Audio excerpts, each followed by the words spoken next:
Well, thank you very much, everybody. It's an honor to have the Prime Minister of Canada, Mark Carney, who I have made very popular. He's an extremely popular Prime Minister, and I'm very honored to do it because I liked him right from the beginning. I've liked him, and we've had a good relationship. We have some natural conflict, but we will probably work that out. But we've had a very strong relationship, and your hosting of the various countries that showed up, that was a beautiful job you did, and I appreciate it very much. We're going to be talking about trade. We're going to be talking about a lot of different things. We'll certainly be talking about Gaza. We're in very serious negotiations to, I guess you could say, depending on the way you count, 3,000 years. You could say 500 years. You could say, but it's been raging for a long time. And I think there's a possibility that we could have peace in the Middle East. It's something even beyond the Gaza situation. We want a release of the hostages immediately, etc. And so our team is over there now. Another team just left, and other countries, literally every country in the world has supported the plan. Yep. I don't think there's anybody that hasn't, actually, not that I've seen. But there's a real chance that we could do something, so you may have some questions on that later. But in the meantime, we'll spend some time and we'll make some deals and we'll do some things that are good for both of our countries.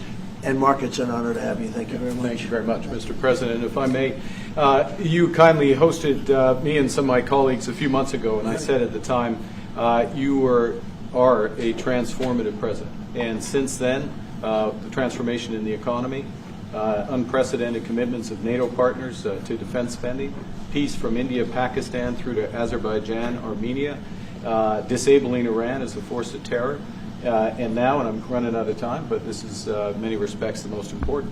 The merger of Canada and the United States. That wasn't where I was going. On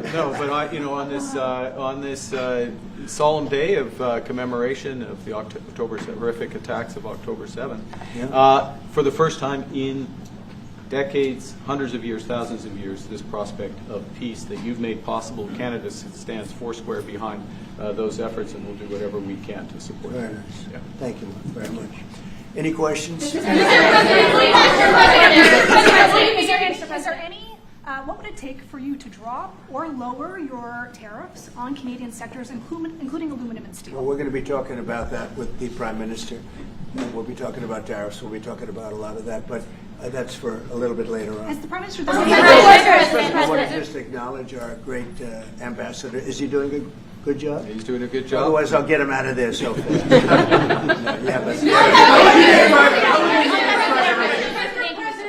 Is it the White House's position that furloughed workers should be paid for their back pay? I would say it depends on who we're talking about. I can tell you this, the Democrats have put a lot of people in great risk and jeopardy, but it really depends on who you're talking about. But for the most part, we're going to take care of our people. There are some people that really don't deserve to be taken care of, and we'll take care of them in a different way. Okay? Thank you. Mr.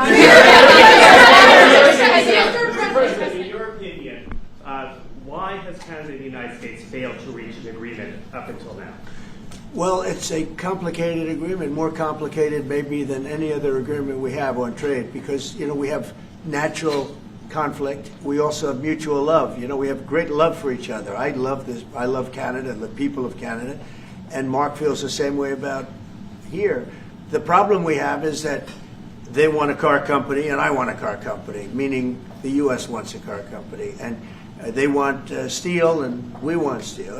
So in other countries, they're very far away, and there's no problem. You can compete and you can do. We don't like to compete because we sort of hurt each other when we compete. And so we have a natural conflict. It's a natural business conflict. Nothing wrong with it. And I think we've come a long way over the last few months, actually, in terms of that relationship. So when it comes to trade, the United States was always giving everything. They gave everything to Canada. They would let car companies leave here and go to Canada.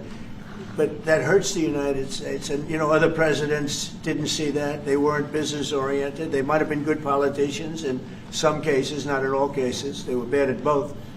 But it's a very natural conflict, and it's something that we're working out. Canada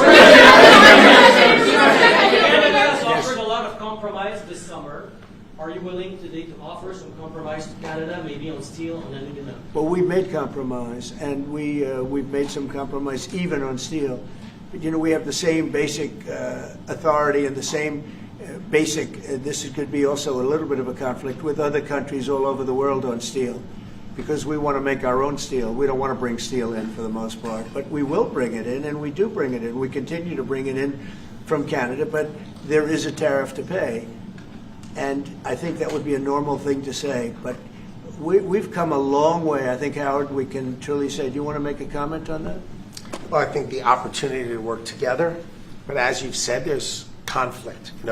Why do we make cars in Canada? You've called that out, and you've addressed that. So there are places we should work together, and there are places that we have natural conflict. It's a tough situation because we want to make our cars here. At the same time, we want Canada to do well making cars. So we're working on formulas, and I think we'll get there. Canadians are refusing to go to the U.S. The numbers are down like 23% in the first 7 months of the year. What do you say to Canadians that don't want to go to the U.S. now because of your 51st state talk, because of the trade war, the tariffs, and the fear of also Look, I understand that, and Americans don't want to buy cars that are made in Canada. I mean, we have the same conflict. So there isn't. It's something that will get worked out. There's still great love between the two countries, but American people want product here. They want to make it here. Detroit was emptied out and moved to Canada, moved to Mexico, moved to other places, not just Canada, and now they're all moving back. They're moving back. We have. Right now, I was just telling Mark, we have 17 trillion, but it's really much higher. That was as of a couple of months ago. We have over $17 trillion being invested now in the United States. As an example, Biden, he was the worst president we've ever had, but they had less than $1 trillion in 4 years. We have more than 17 trillion in 8 months. 8 months. And I think that number is going to be $22 trillion. There's never been anything like that in the history of the world for any country, not even close. If you did 1 trillion in a year, that's pretty good. We're going to do over 20. And it's coming in with AI, it's coming in with auto plants. We're building auto plants, a lot of auto plants in the U.S. It's coming in for a lot of reasons. It's coming in because of the fact, I think the November 5th election was a big factor, and I think the tariffs are a big factor. And again, we want Canada to do great. But, there's a point at which we also want the same business. We're competing for the same business. That's the problem. That's why I keep mentioning one way to solve that problem is a very easy way. But we're competing for the same business. He wants to make cars, we want to make cars, and we're in competition. And the advantage we have is we have this massive market. So it's quite an advantage.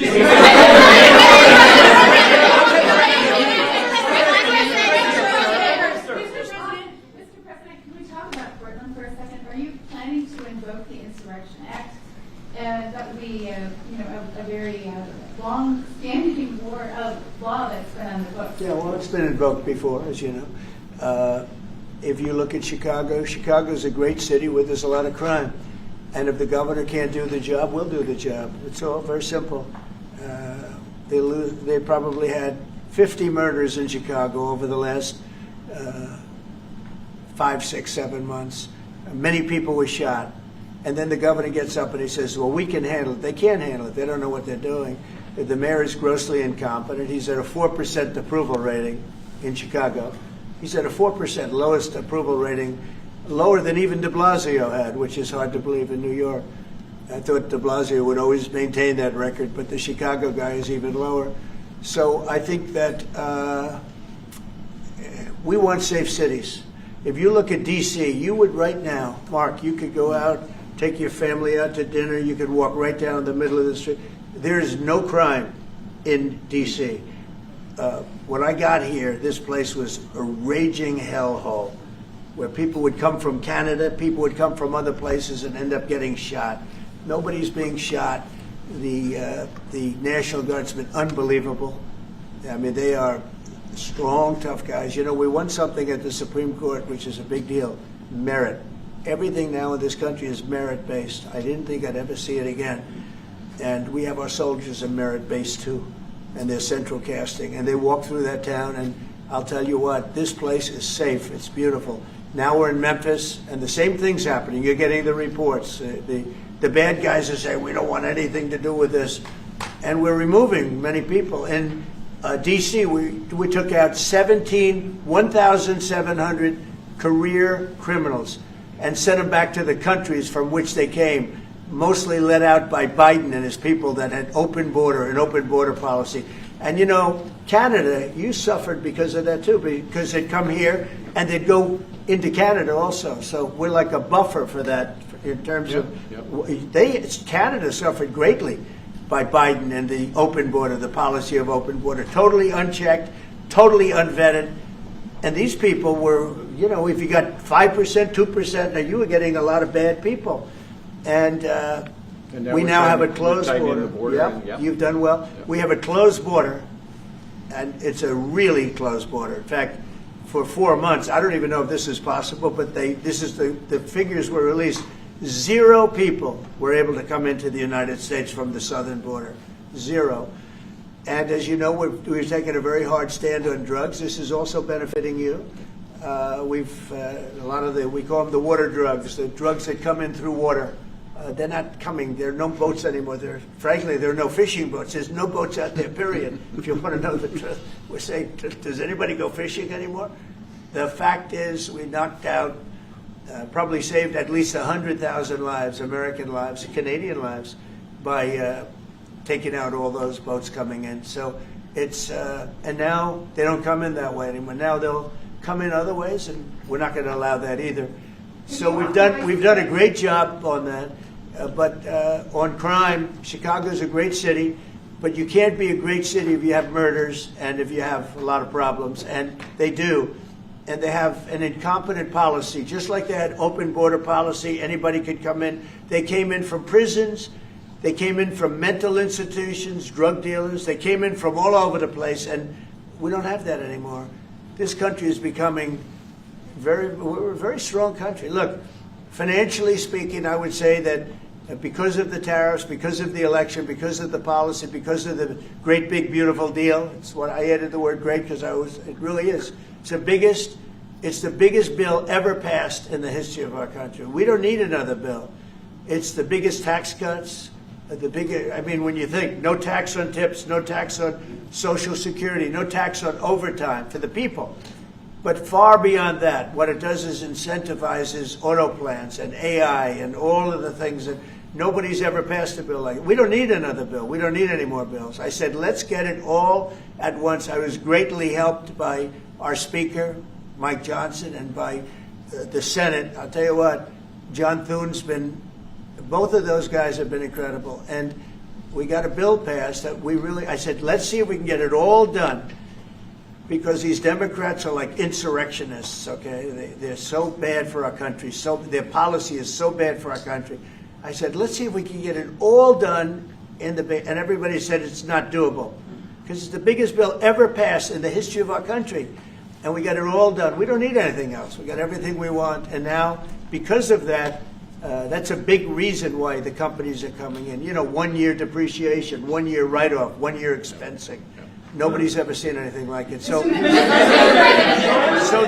they're coming in from all over the world. But to have a great country, you can't have crime. And we don't have crime, but we have cities where there's tremendous crime. And Chicago's one of them. And if the governor can't straighten it out, we'll straighten it out. Thank you. A question for the president. Mr. Carney, Mr. Prime Minister, I'd like to know how come the UK and the European Union have succeeded to sign deals and bring the tariffs down, and Canada still hasn't been able to do the same? Yeah, because they're not located right next to each other. It makes it, in many cases, it's much better and easier. But yeah, and if I may, let's be clear about the relationship as it stands right now. We are the second largest trading partner of the United States. We do a lot of trade going across the border where we're cooperating, first thing. Secondly, we are the largest foreign investor in the United States. $500 billion in the last 5 years alone, probably $8 trillion in the next 5 years if we get the agreement that we expect to get. Thirdly, there are areas, as the President just said, where conflict, maybe not so much conflict, we compete. There are areas where we compete, and it's in those areas where we have to come to an agreement that works. But there are more areas where we are stronger together, and that's what we're focused on. And we're going to get the right deal for America, right deal, obviously, from my perspective, for Canada.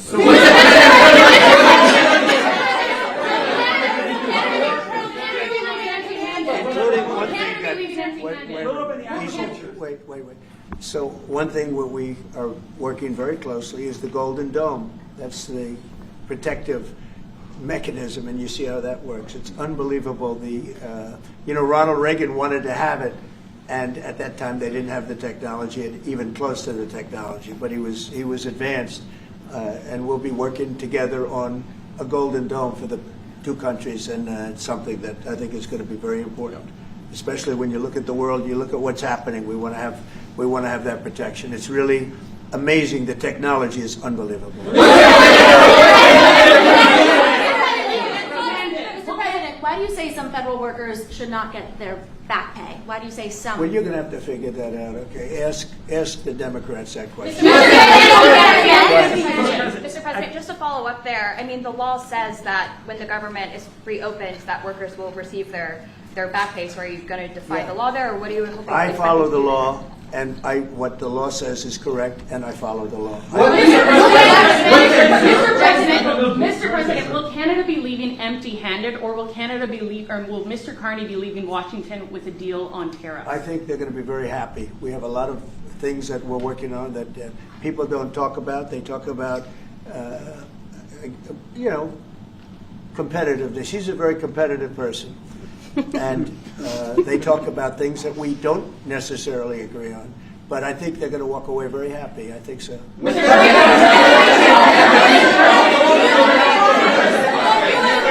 President, on all your trade deals that you've signed, there's been a minimum tariff that countries have got. When USMCA gets renegotiated, do you want a minimum tariff on goods between Canada and the U.S.? Well, we're going to have tariffs between Canada, and, they have them with us.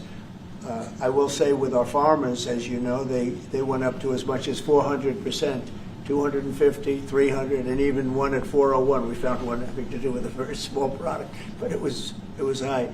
So we've always had tariffs between the two of us, and actually Canada was charging us very high tariffs on our agricultural things, a lot of our agricultural product, and that's one of the things that we talk about for bringing that down. So this is a mutual thing, but. We've been charged tariffs. Look, we're the king of being screwed by tariffs, just so you understand. And I'm not talking about with Canada. I'm talking about with countries all over the world. When you look at Europe, when you look at China, when you look at all of the almost every country charged the U.S., we didn't charge them because we were led by stupid people in many cases. Stupid people. They took advantage of our country. They're not taking advantage of us anymore. If you looked at European Union, they're all my friends. I don't blame them. I blame our presidents. I blame our past presidents and, business leaders. But we are the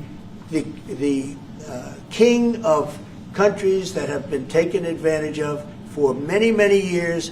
We've been paying trillions and trillions of dollars and receiving nothing at all. As an example, prior to the deal with Europe, where they paid a lot of money, but they're happy and I'm happy. The deal was good. It's a fair deal, but it wasn't fair. You couldn't put a car into Europe. You couldn't sell your agriculture into Europe. You couldn't do anything. And now we have it so that it's open. We charge them tariffs. We didn't charge them tariffs a car. They charge us tremendous. I said to Angela Merkel once, I said, how many cars have gone to Germany from the United States?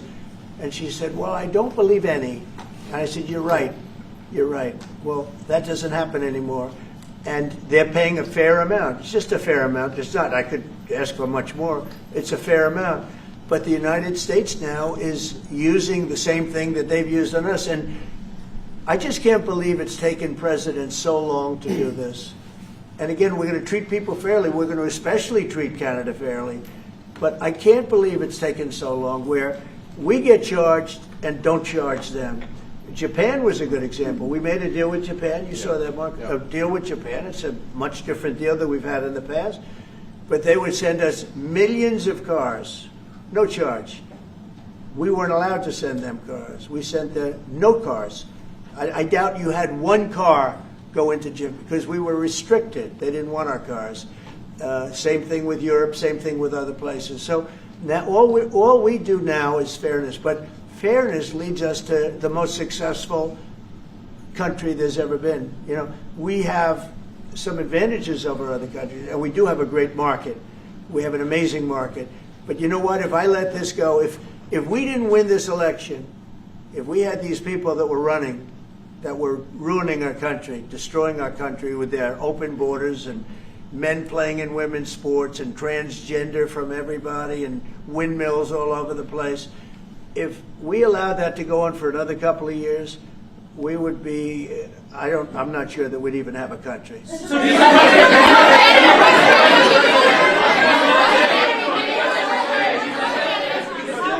Trade going forward with Canada. Mr. President, how do you see this? By the way, I'm not sure we would have even had a country. And now we have the most successful country in the world. Brian? Yes, sir. What is your message to Democrats ahead of a next vote to open up the government? The American people are saying, open the damn government. What's your message to them right now? Well, they're the ones that started it. They're the ones that have it. And it's almost like a kamikaze attack by them. You want to know the truth? This is like a kamikaze attack.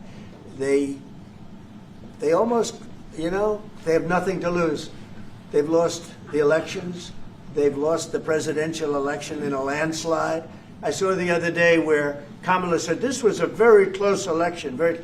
This was one of the biggest sweeps that anybody's ever had. Won the popular vote by millions, won the Electoral College by a massive amount. They said, if I got 270, that would be great.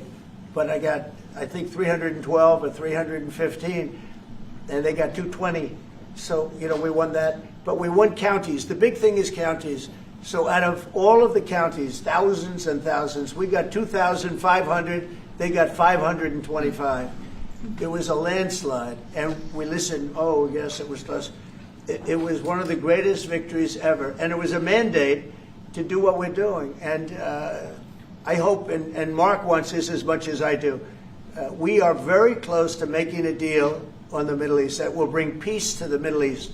After all of these years of millions and millions, tens of millions of people being killed, there's a chance to bring peace to the Middle East. In addition to that, I made 7 other deals, and they're, you know, great. And we're, you know, things are happening with respect to Russia, Ukraine. That's one that last week, Mark, 7,812 people were killed. Soldiers, mostly soldiers. But 7,000, more than 7,000, almost 8,000 soldiers were killed.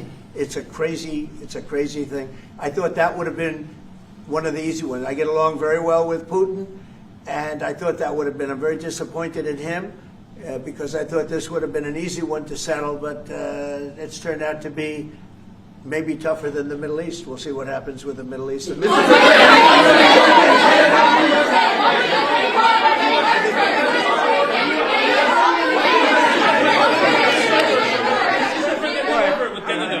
Is the fentanyl crisis over with Canada, with the Canadian border? Is what? The fentanyl crisis. No, it's not over. It's never. I think it's never going to be over, frankly. But they've done. Canada's worked hard, and they've done a much better job than in the past. We have very few people coming in through our southern border too. We've worked with Canada and we've worked with Mexico, so we've made it a lot better.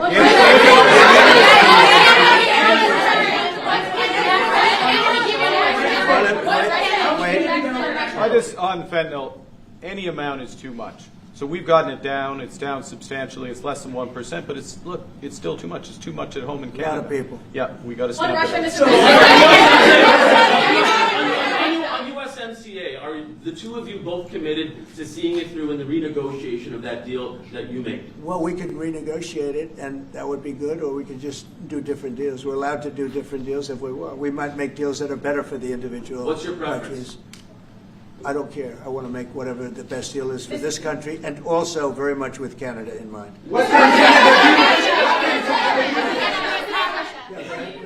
ahead, sir. Sir, on China, What more can the United States and Canada do together to counter China?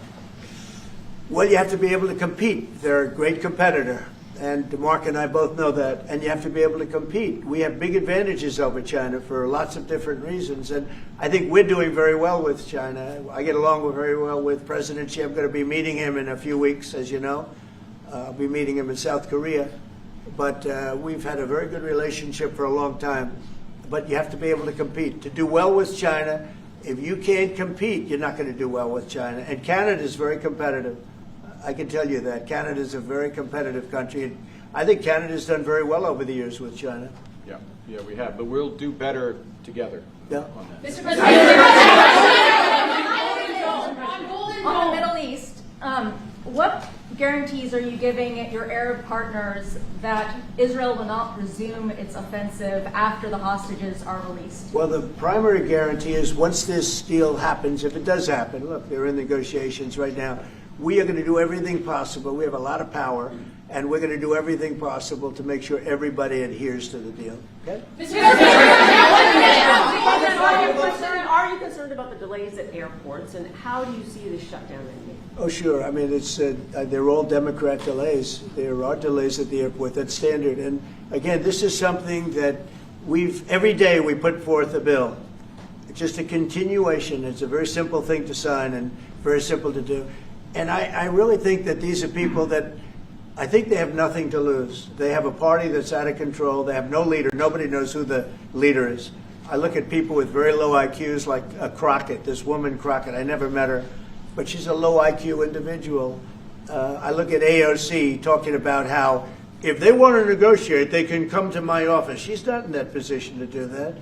And who the hell is she to say that?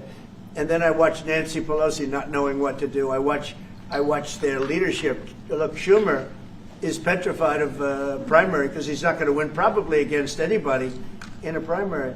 You know, Schumer did the right thing, but he handled it badly originally a year ago. He did probably the right thing, but he handled it badly. I think Schumer's incapable of making a deal. They are a mess. They're a party that has no leadership. They have, and they have no policy. You know, I think we have great leadership, but we also have great policy. We have strong borders. We have no men and women's sports. Basic things.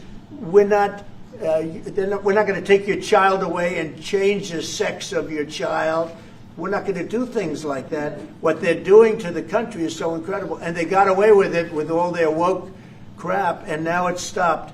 And we have a country that's based on common sense and strength and intelligence. I mean, we have the United States of America, and I say it all the time. Other leaders have told me this. Mark hasn't yet, but I think he would. A year ago, we were a dead country, and now we are the hottest country anywhere in the world. Maybe Canada. I'll give Canada, but because I do like Canada. But you know, we're the hottest country in the world right now. There's never been a country that has the kind of money coming into. There's never been anything like this. There has never been a country that if you take $1 trillion, that would be unbelievable. We're going to have over $20 trillion invested in this country. There's never been anything like what you're seeing, and it's based on good policy and common sense and leadership. Yeah. Mr.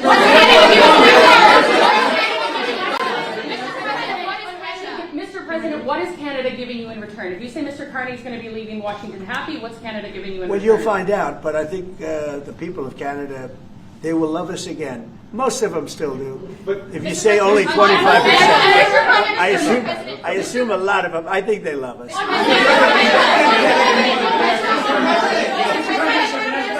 And you know what? I'm not the biggest hockey fan, but I like it a lot. And I watched some of the greatest hockey games I've ever. How good were those games, right? Yeah, very good. We're coming down for the World Series, Mr. President. Okay. By the way, your team is looking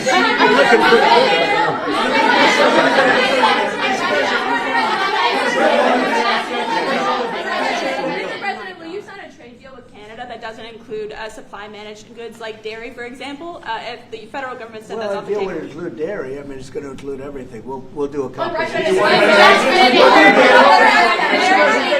Have you identified programs to eliminate under this shutdown? Oh, sure. Sure. Which ones? We have a lot, I'm not going to tell you, but we'll be announcing it pretty soon. But we have a lot of things that we're going to eliminate and permanently eliminate. You know, one of the things that we have is some advantage, you could say, but because of the shutdown, which I think they made a big mistake, we're able to take out billions and billions of dollars of waste, fraud, and abuse, and they've handed it, you know, on a silver platter. And you know Russell Vogt, he's a serious person, very serious person, and he's sitting there and he's getting ready to cut things. And this is something that was handed to us by, I assume, Schumer. I just don't know if Schumer has any power anymore. I look at your leadership, I don't know who to speak to. I'll tell you what, I'm getting calls from Democrats wanting to meet. I never even heard their names before, and they're claiming to be leader. The Democrats have no leader. They remind me of Somalia, okay? You know? And I met the president of Somalia. I told him about the problem he's got. I said, you have somebody from Somalia who's telling us how to run our country. She's from Somalia. He said, would you like to take her back? He said, no, I don't want her. Okay, you know what I'm talking about? What workers are you talking about? Say it again. How many permanent jobs are you talking about to be eliminated? Well, I can tell you, I'll be able to tell you that in 4 or 5 days if this keeps going on. If this keeps going on, it'll be substantial. And a lot of those jobs will never come back. But you're going to have a lot closer to a balanced budget, actually. Is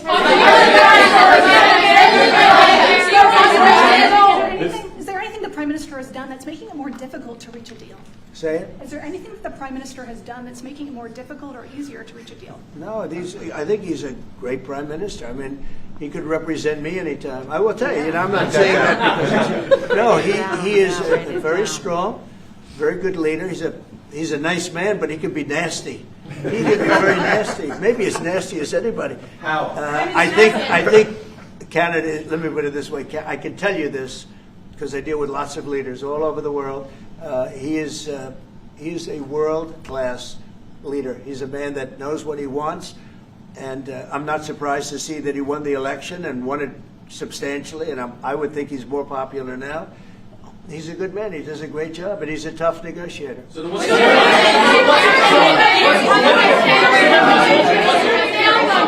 then what's holding things up? If he's a great man and you want to do a deal with Canada, why aren't you?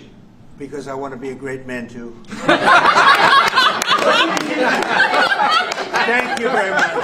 Thank you. That could have been